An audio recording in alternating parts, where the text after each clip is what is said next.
titulares el día de hoy. Los comentamos temprano. Ejemplo, Descifrado nos dice que las grandes cadenas de mercados deberían pagar 3%. Oh, me voy a reservar este último para darle la bienvenida a nuestro invitado. Permítame este último. Confirmado nos dice que Celso Fantinel, el presidente de FedeAgro, advierte que los precios de muchos alimentos producidos en el país pueden aumentar hasta 15% debido al impuesto a las grandes transacciones financieras. El presidente de la Cámara de Comercio, Puerto Libre y Producción de Nueva Esparta, José Gregorio Rodríguez, rechazó que en Margarita, que en la región insular, se aplique el impuesto a las grandes transacciones. El presidente de Abavit, Nicolás Furnari, dice que la ley del impuesto a las grandes transacciones financieras puede afectar el turismo y generar una inflación o aumento de los costos que terminaría pagando el usuario final. Bueno, es suficiente como para plantear la conversación hoy con Asdrúbal Oliveros. Ecoanalítica. Balance del mundo económico. Con Román Losinski. Y Asdrúbal Oliveros, economista, socio director de Ecoanalítica. Asdrúbal, buen día, ¿cómo estás? Buenos días, Román. Un saludo para ti y para todas las personas que nos oyen a esta hora. Gracias por acompañarnos, Asdrúbal. Además de los titulares que ya acabo de comentar, hay uno más de Descifrado que quiero poner sobre la mesa y te pido por favor tu interpretación. Dice: las grandes cadenas de mercados deben pagar 3% del impuesto a las grandes transacciones financieras. Esto lo dijo el presidente de la Comisión de Finanzas y Desarrollo de la Asamblea Nacional, Jesús Faría.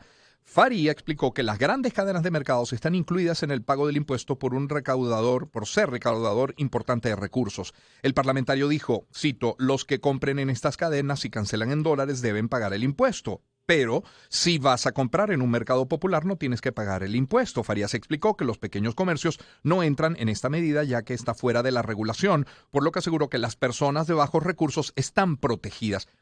¿Tu opinión? ¿Es cierto esto, Asdrúbal? Mira, Román, lamentablemente no. Hay muchas cosas que se me ocurren, pero diría que no coincido con la opinión del diputado Farías.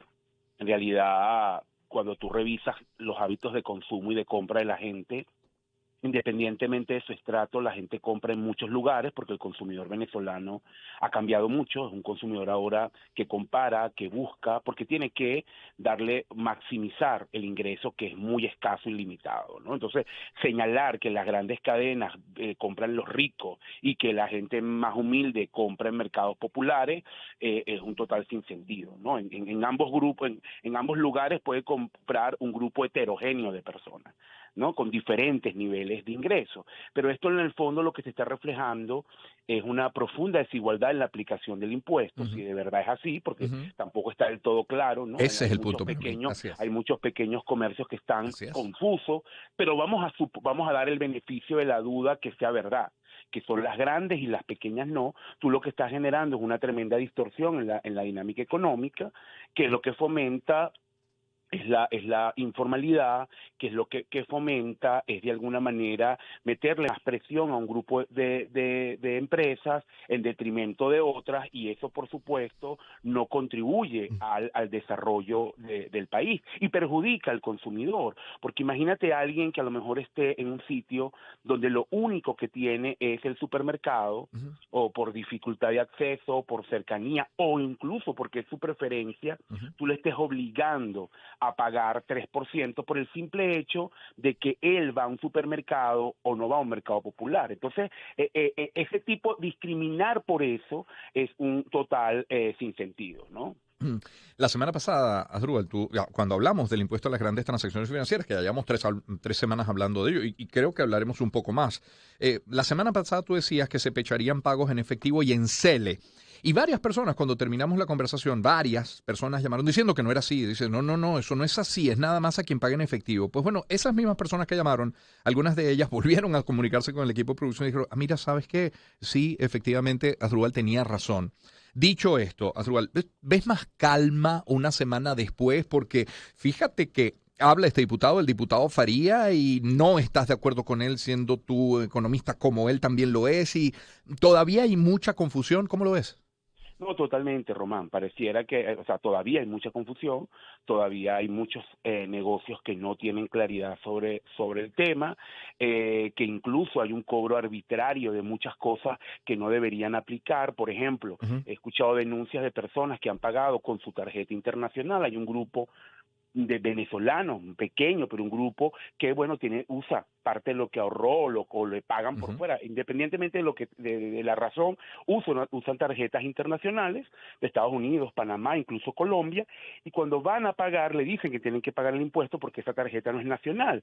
Eso pasa por un punto de venta nacional, eso se compensa o se debita en bolívares y no debería pagar el impuesto. Y entonces se les está cobrando el impuesto. He leído en redes sociales denuncias de personas que van a pagar la gasolina con tarjetas de débito en bolívares y también las bombas le están aplicando el impuesto, un total sin sentido, porque el impuesto no aplica a que el producto sea dolarizado o no, o venga de afuera o no, el impuesto aplica al tipo de pago que tú haces. Si usted paga en bolívares o en instrumentos que debitan o compensan en bolívares, usted no paga el impuesto. Entonces hay muchísima confusión. Y yo creo que eso se va a mantener porque, bueno, creo que lo dijimos la semana pasada, cuando tú lanzas un impuesto sin un instructivo, sin un periodo de adecuación, sin una campaña informativa intensa que permita educar a la gente, que permita que los comerciantes también se adapten, sobre todo porque esto implica cambio en temas de máquinas fiscales, que no es una inversión pequeña y que incluso para pequeños negocios es un costo elevado, tú deberías haber dado pues un tiempo de adecuación para esto, ¿no? Yo creo, insisto, que el momento de aplicación de este impuesto no es el mejor. Esta es una economía, Román, que apenas está saliendo del foso, que muestra unos signos débiles de recuperación, que tiene un sector privado todavía muy golpeado, pero también una población muy golpeada, y aplicarle este impuesto que genera una distorsión tan grande genera un efecto muy negativo, porque fíjate digamos, lo desigual de este impuesto. Tú y yo vamos y compramos y tenemos que pagar el impuesto, pero a lo mejor nuestros niveles de ingreso son muy superiores a esa persona que su hijo con mucho esfuerzo le manda 40, 50 horas semanales, que con eso compra comida y ella también tiene que pagar el impuesto. Entonces eso no tiene sentido. O el que incluso va a comprar algo pequeño de $2, de $3, que eso no es una gran transacción y tiene que pagar el impuesto. Entonces es un impuesto que de verdad al final es totalmente regresivo. Los economistas llamamos a este tipo de impuesto regresivo porque significa que el efecto es peor cuanto más pobre eres. Y eso de verdad no tiene ningún tipo de lógica por donde tú lo puedas mirar. Y Consecomercio, esta es Drúbal Oliveros que nos acompaña, Consecomercio ha insistido, ha vuelto a decir, caramba, en la derogación del impuesto, o al menos en retrasarle. Uno dice, bueno, si ya se está recaudando algo por esa vía, por el impuesto a las grandes transacciones financieras, de haberse hecho ordenadamente, con tiempo, de haber informado suficientemente como tú apuntas, pues mucho más dinero se estaría recaudando, ¿eh? No, total, esto vuelvo y repito, yo creo que esto alienta la informalización, le mete mayor presión a las personas, insisto, personas que tienen ingresos limitados. Te voy a dar un dato, Román, el 85% de la población venezolana gana entre uno, por decirlo de alguna manera, por usar una escala, y $299. El 85% de la población. Bien, entonces al final la mayoría de la gente tiene ingresos extremadamente limitados, que, bueno, un 3% significa, es importante en cada transacción que hace. O sea, de $100 son $3. Claro. Entonces, al final, eso tiene un efecto importante en el consumo y como decía, creo que era Fede Agro, no sé si estoy equivocado, la distorsión que genera en el tema de los alimentos. Sí. O sea, porque toda la cadena, porque al final esto es un efecto bola de nieve. Lo tiene, como el impuesto no discrimina, lo tiene que pagar desde el productor primario en cualquier transacción que haga, o si la empresa le va a pagar la cosecha en efectivo, que es lo que más abunda, hasta el consumidor final. Bueno, imagínate toda esa cadena que pasa por la agroindustria, distribución, pagando el 3%, obviamente que tiene incidencia en costo y que va a tener incidencia en precio. Claro, no solamente es Fedeagro, apuntas bien, eso fue lo que dijo Celso Fantinel, pero es que pusimos también el ejemplo de nuestros titulares del Nicolás Furna, y hablando de turismo, es el presidente de Abavid. Ellos dicen, bueno, el cliente deposita a la agencia de viajes 3%, la agencia le paga al proveedor 3%, cuando el hotel o la aerolínea se usa de este dinero es otro 3%, entonces ellos dicen, al final terminas pagando 9% en un sector como turismo. Que ya de por sí es caro en Venezuela, porque hay que decirlo, por las Claro, distorsiones sí. que tiene la economía, la verdad que viajar en Venezuela, lo bueno es que están apareciendo múltiples opciones, pero no es algo barato, es costoso, y tú tratas de estimular el turismo interno, es decir, que los mismos venezolanos disfrutemos de las cosas que tenemos en Venezuela, pero para mucha gente ya le costaba, imagínate ahora con la distorsión del impuesto. Es que tiene un Sí. efecto en todos los sectores, no es nada más consumo, es sectores productivos, sectores de servicio. Nosotros todavía, un poco por responsabilidad, estamos midiendo el Ujú, efecto sobre inflación. No hemos terminado de ajustar nuestro modelo, pero obviamente preliminarmente viendo estos elementos, claro que hay una distorsión. Ahora vamos a tratar de cuantificarla. Cuando lo tengamos, por supuesto, lo compartiremos por acá, pero efectivamente hay una distorsión que impacta la dinámica de los precios y la sí. dinámica de la economía, porque esto va a provocar cambios en la forma como le pago a mis proveedores, va a provocar cambios en la forma como compro, eso va a tener unos efectos en las dinámicas de consumo, Ujú, de comercialización, ¿no? Y a eso súmale, porque esto hay que verlo en conjunto, Román, ujú, la otra decisión paralela a esta, que es las restricciones a las cuentas en divisa, ujú, que es las cuentas, y tal vez las personas sí. no las usen tanto, pero sí las empresas. Bueno, era una gran ayuda, usted tenía dólares, usted le pagaba a sus proveedores en dólares, a sus empleados en dólares, movilizaba esos fondos dentro del mismo banco, sí, pero los movilizaba. Bueno, la semana pasada el gobierno también decidió que esas transferencias, así sean dentro del mismo banco, no se pueden hacer más. Entonces, y que cualquier pago a un proveedor tiene que ser en efectivo, es decir, el proveedor tiene que ir a la taquilla y retirar ese efectivo. Con lo cual, bueno, volvemos a los inicios de este proceso y eso es extremadamente ineficiente, que tú te tengas que trasladar para movilizar el dinero. Eso también tiene una incidencia y eso complica aún más la dinámica de los medios de pago en las empresas venezolanas y le mete más distorsión al Y, sistema. y, y desde la lógica de las autoridades financieras, ¿esto se hace con qué objetivo? No lo termino de entender. Rubén. Bueno, la lógica de ellos es que este tipo de operaciones generalmente se habían convertido en un mecanismo de evasión de impuestos. Ah, No entiendo por qué, sí, porque las empresas tienen que hacer sus sí, declaraciones de IVA, de impuestos sobre la renta y además la fiscalización del señal no es poca cosa, pero eso es lo que ellos aducen y por ahora están prohibidas. Hay quien dice que es algo temporal, ojalá. Pero bueno, la decisión está allí y ya tú no puedes movilizar fondos. Si tú tenías como ujú. empresa, tú le pagabas a tus empleados en dólares a través de la banca, eso ya no se puede hacer. Hoy las empresas deben estar, bueno, ahorita las que estaban optando a ese mecanismo, deben estar buscando mecanismos alternativos porque la próxima quincena no la pueden pagar de esa forma. Mencionabas la inflación. La inflación de febrero, de acuerdo al Observatorio Venezolano de Finanzas, la de febrero fue de 1,7%. En marzo fue de 10,5%. La anualizada ya llegó a los 251%, cosa que sería un escándalo en cualquier país. Bueno, es un escándalo menor en Venezuela, viniendo de las cifras que vinimos, ¿no?